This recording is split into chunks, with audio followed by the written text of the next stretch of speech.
Proposals to addressing a looming Social Security budget shortfall tend to take two forms: reduce benefits to save money, or increase revenue to help fill in the funding gap. In either case, Social Security recipients are still likely to see lower benefits beginning the next decade, and the cut could be as much as 20% compared with the current payments. Because according to Go banking rates, the vast majority of Social Security benefits are funded through payroll taxes contributed by employees and employers. The rest comes from the Old Age and Survivors Insurance Trust Fund, which could be tapped out as early as 2032. Now, when the fund is depleted, the payroll taxes will have to cover all Social Security benefits, and this means Social Security recipients face a roughly 20% reduction in benefits.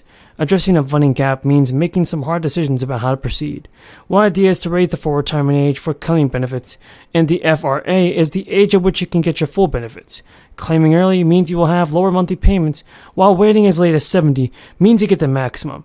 Because according to advocacy groups, while raising the retirement age might put the Social Security Administration on sturdier financial ground, it will cut benefits for anyone retiring before the new full retirement age.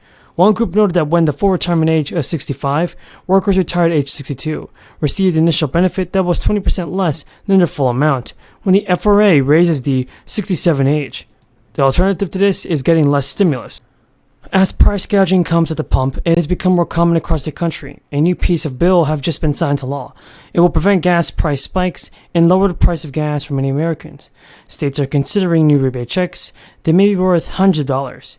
California has already approved the nation's first penalty for price gouging at the pump, giving regulators the power to punish oil companies from profiting from the type of gas price spikes that plagued the nation's populous state last summer. Democrats in charge of the state worked quickly to pass the bill on Monday, just a week after it was introduced. It was a fast process for this big issue. Even a Democratic governor used his political muscle to pass the bill, which grew out his call in last October.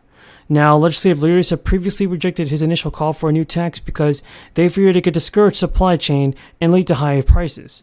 Instead, Newsom and lawmakers agreed to let the California Energy Commission decide whether to penalize oil companies for price gouging. We need to go to $2,000. I didn't say he was a visionary. He's right on this issue. Obviously Speaker Pelosi, Senator Chuck Schumer, the Treasury Secretary debated this with Republican leadership for a long time. They cut a deal for the $600 stimulus check. Did they just waste their time and cut a lousy deal? Well, look, when you look at a deal, you have to look at it within the context of the problems that we face. Lindsey Graham told ABC News I would vote against it, referring to the government funding, and he said he was urging his Republican colleagues to do the same. It's not yet clear whether Republicans will unite behind Graham's efforts, but most GOP aides familiar with the matter say they do not expect that. Throughout the crisis, the American government has sent out rounds of stimulus payments, first under the former president and now with President Biden. But most stimulus checks were sent as electronic checks to bank accounts. But when the IRS didn't have a recipient's direct deposit information, they mailed paper checks. So like all payment checks sent from the Treasury, if these checks are not cashed within 1 year, they expire. And that's good news. You can request a new one if you have a check that expires. Approximately 9 million people in the US, 9 million US citizens that is, live overseas. Stimulus payments worth of $5.5 billion were sent to more than 1/3 of those expat soldiers and world travelers. There is a $1,400 fourth stimulus payment. The IRS has released a new announcement that for all taxpayers that have received the stimulus checks, cash. With tax day well behind us, millions of Americans are still waiting for the refunds. Some have already been waiting for several months for the federal income tax refunds to arrive after completing paper returns and mailing them in late January or early February. As of August, the IRS has had around 8 million unprocessed individual tax returns. Of them, 1 million returns contain errors or require special handling, while 6.5 million are paper returns that still must be reviewed and processed. And in its latest update, the agency said that this is a mix of returns for 2021 and late file returns for the previous tax years.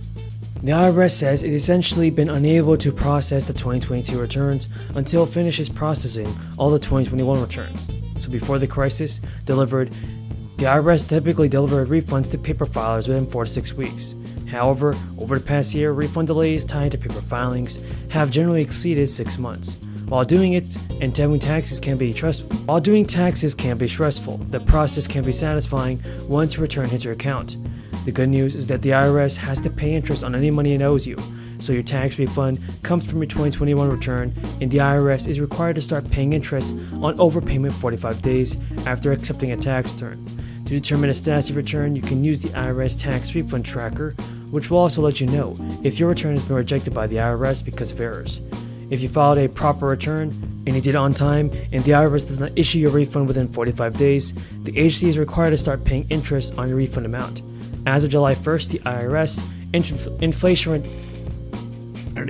Senator Van Hollen of Maryland is recognized. Thank you, Mr. Chairman, and great to see you, Mr. Chairman. Great to see an SEC chairman from the great state of Maryland. It's great to see my senator. Yeah, right.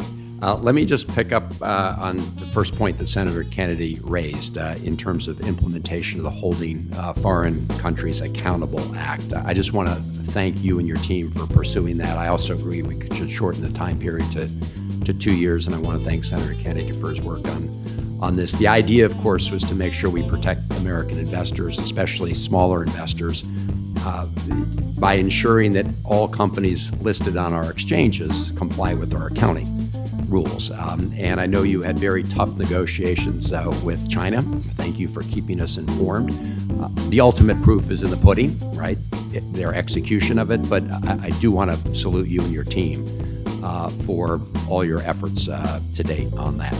I also want to thank you for moving ahead on a rulemaking to crack down on abuses of 10b5-1 trading plans by insiders. At the beginning of this Congress, Senator Fisher and I introduced legislation directing the SEC to undertake such a rulemaking. You did it, and we are monitoring that carefully. I don't know if you saw the Wall Street Journal article back in June, which I think, along with other studies, revealed clear abuses by insiders in these areas. And of course, when insiders benefit, it means the investors lose often, because sometimes these are gamed to take the gains before the overall value of a company decreases, stock value.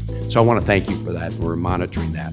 I also want to thank you and your team for recognizing the real issue of fraudulent scams, security scams, often directed against seniors. These amount to up to $3 billion every year. And we have a bipartisan bill here that I know the chairman and the ranking member are probably tired of hearing of, but I appreciate their I think, support for the bill, which is to empower states to better crack down on this fraud by creating a grant, federal grant through the SEC to help them out. And we've heard testimony on behalf of state insurance commissioners and state securities commissioners strongly indicating their support. So you recognize this is a big problem that we should deal with, do you not? Oh, I do. I think that fraud